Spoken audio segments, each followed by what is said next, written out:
Hello everyone, I'm Professor Harrison and welcome back to our module on probability for finance. Today we're going to be covering the cumulative distribution function, the CDF, which is one of the most practically useful tools in all of probability theory. It works for both discrete and continuous random variables, and it directly answers the kind of threshold probability questions that come up constantly in finance. For example, what is the probability of losing my money on this investment? What is the probability that returns end up below some level I care about? In this video, we're following Danny, a gambler with a mountain of debt, working his way through a box of mysterious letters addressed to his late father, trying to understand what happened to his family fortune. Today, he's going to apply this framework to something that he's been doing lately, putting money into penny stocks after watching The Wolf of Wall Street and getting inspired. I suppose this is something that's happened to all of us. However, his investments haven't been going well, and he's trying to figure out exactly why he's been losing so much money. To figure things out, he references another one of those mysterious letters. We have now seen two tools for describing probability distributions: the probability mass function for discrete random variables and the probability density function for continuous ones. The cumulative distribution function is a single framework that works for both. The cumulative distribution function, or CDF, of a random variable x is f of x equals the probability that x is less than or equal to x. For any value x that you choose, f of x gives you the probability that the random variable lands at a point at or below that value. It accumulates probability from the left tail of the distribution up to that point x. So, for example, a CDF might be able to tell us something along the lines of, what are the odds that I end up losing more than $100 on this gamble? Let's build a CDF from scratch so you know exactly what it looks like. Let's take a fair six-sided dice. The random variable x is the outcome of a single roll, which we know can be anywhere from 1 all the way up to 6. Each of the 6 outcomes has a probability of 1/6. Simple enough. Now let's ask a slightly different question. Instead of asking what the probability of rolling exactly 3 is, we're going to ask what's the probability of rolling a 3 or less. And then we'll ask that question at every single possible value. That's the CDF. So for example, at x equals 1, the probability of rolling a 1 or less is 1/6. That's the only outcome that satisfies it. At x equals 2, the probability of rolling a 2 or less is 2/6. We just added up the 1/6 from 1 and the 1/6 from 2. At x equals 3, we have 3/6, 1/2. Half the probability has been collected. So as we go up, we end up increasing the total probability of having a number that is less than or equal to the value we're considering. At x equals 4, we have 4/6. At x equals 5, 5/6. And at x equals 6, we have 6/6, which is just 1.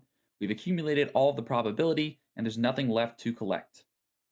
That's all the CDF tells us. If we plug in a number, it gives us back what the probability is of getting that number or lower from our random variable. If you were to graph it, you'd see it sitting flat between the integer values because no probability lives there, and then jumping upward at each whole number where each probability actually exists. It's a staircase. That staircase shape is the visual signature of any discrete distribution. You accumulate in steps, one outcome at a time.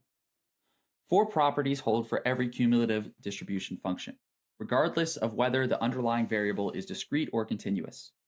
First, the function must be between 0 and 1 for all of x. Second, the function must be non-decreasing. If a is less than b, then f of a is less than or equal to f of b. As you move right along the horizontal axis, cumulative probability never decreases. Third, as x goes to negative infinity, the function must approach 0. As x goes to positive infinity, the function must approach 1. The cumulative distribution function starts at 0 on the far left and climbs to 1 on the far right. Fourth, for a continuous random variable, the derivative of the cumulative distribution function is the probability density function. So if you differentiate the CDF, you get the PDF. If you integrate the PDF, you actually get the CDF. The two are directly related to one another. The most useful thing for the CDF is that it does make calculating thresholds and interval probabilities much easier. The probability that x falls at or below some threshold of a is f of a. You just read it directly. You can also take advantage of things like the complement rule. If you want to find the probability that the function ends up falling above some value a, then all you have to do is do 1 minus f of a.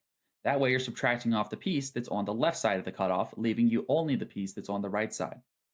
Similarly, the probability that x falls between 2 points, a and b, equals f of b minus f of a. That way you end up subtracting off the piece that you don't care about. You do not need to set up an integral or sum over the individual values with a CDF like we did with a PDF. You compute the two CDF values and just take the difference.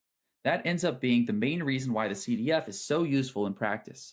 It collapses what would otherwise be a long integration problem into very simple arithmetic. Now, everything we've just done assumed that we were using a discrete random variable, but the CDF works identically for continuous random variables. The definition is the same. F of x is the probability that x is less than or equal to x. The four properties still hold and the three rules still apply. The only thing that changes is the shape. Instead of a staircase, you get a smooth curve, because probability is spread continuously across the number line rather than concentrated at individual points. The CDF rises gradually and smoothly from 0 to 1 instead of jumping in steps. Take Bitcoin daily returns for an example.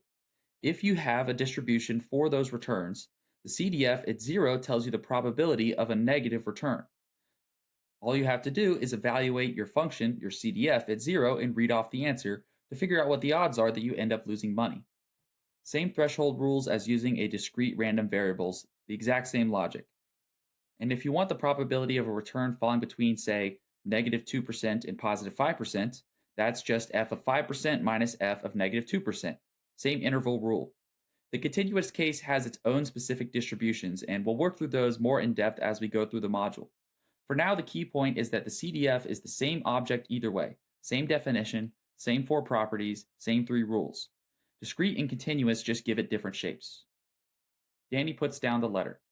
He has a penny stock position he's been sitting on, one of several he keeps active at any given time.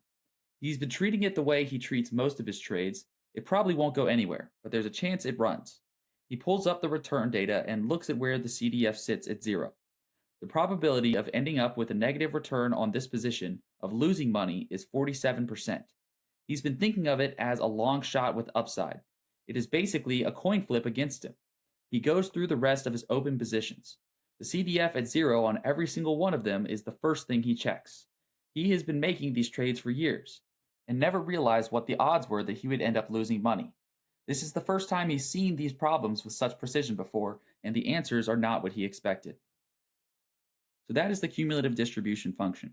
For any random variable, the CDF gives you the probability of landing at or below any threshold. It is non-decreasing, bounded between 0 and 1, and allows us to calculate the probability of a random variable falling below some threshold. Now that we have the cumulative distribution function, we have all three of the necessary tools to be able to look at random variables. We have the probability mass function for discrete variables, the probability density function for continuous variables, and the CDF, which tells us the probability of falling below some outcome across these other two functions. These are the complete toolkit for describing how probability is distributed across possible outcomes. Everything that will follow will build upon these basics.